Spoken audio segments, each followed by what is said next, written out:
Terhormat Bapak-Bapak, Ibu-Ibu, salam Pancasila. Bapak-bapak, ibu-ibu yang melihat video saya ini, tolong jangan lupa subscribe, like, dan di-share. Sifatnya gratis.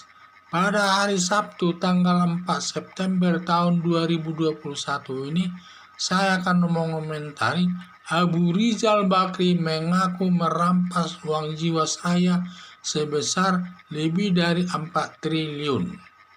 Sumber saya dari YouTube. Perkara jiwasraya yang ditangani Kejaksaan Agung RI dan telah disidangkan di pengadilan dengan tuntutan kerugian negara mencapai 16 triliun. Perkara jiwasraya merupakan perusahaan asuransi milik negara, dikembangkan BPK. Perkara tersebut dikembangkan Badan Pemeriksa Keuangan dan juga Kejaksaan Agung dan menelusuri terkait dengan aliran dananya. Untuk menelusuri aliran dananya, ternyata jatuh ke tangan perusahaan Abu Rizal Bakri lebih dari 4 triliun dan ke tangan pengusaha lain yang seluruhnya ada 10 orang. Mengingat sudah cukup bukti, Presiden Joko Widodo memerintahkan Jaksa Agung dalam waktu 3 bulan sudah menyelesaikan kasus tersebut.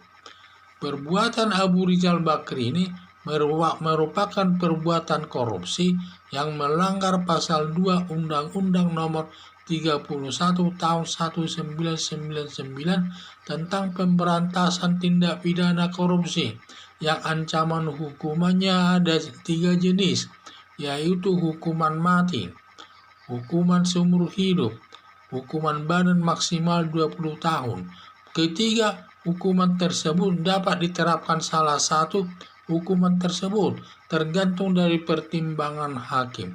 Dan di mana kalau pertimbangan hakim terlalu lebih banyak alasan pemberatnya, bisa dijatuhkan hukuman mati atau hukuman seumur hidup.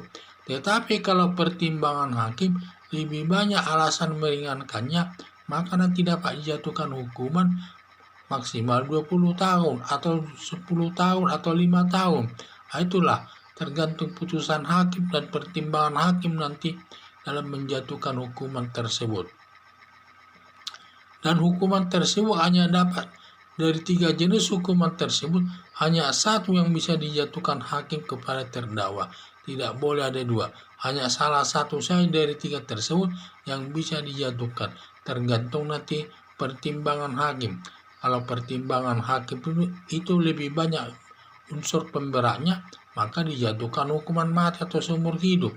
Kalau pertimbangan hakim lebih banyak unsur meringankannya, dikenakan nanti hukuman maksimal 20 tahun atau kurang dari 20 tahun, yaitu bisa 15 tahun, 10 tahun atau 5 tahun dan seterusnya. Dan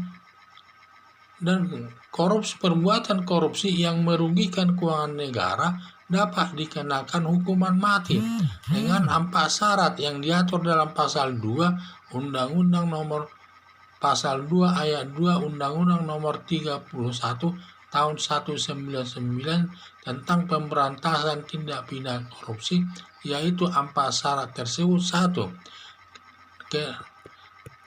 Yaitu dapat dikenakan, yaitu salah satu dapat dikenakan negara dalam keadaan darurat yang diatur dalam undang-undang.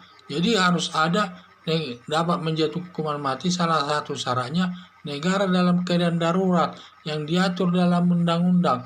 Maksud diatur dalam undang-undang bahwa anggota DPR yang ikut juga bertanggung jawab dalam masalah tersebut.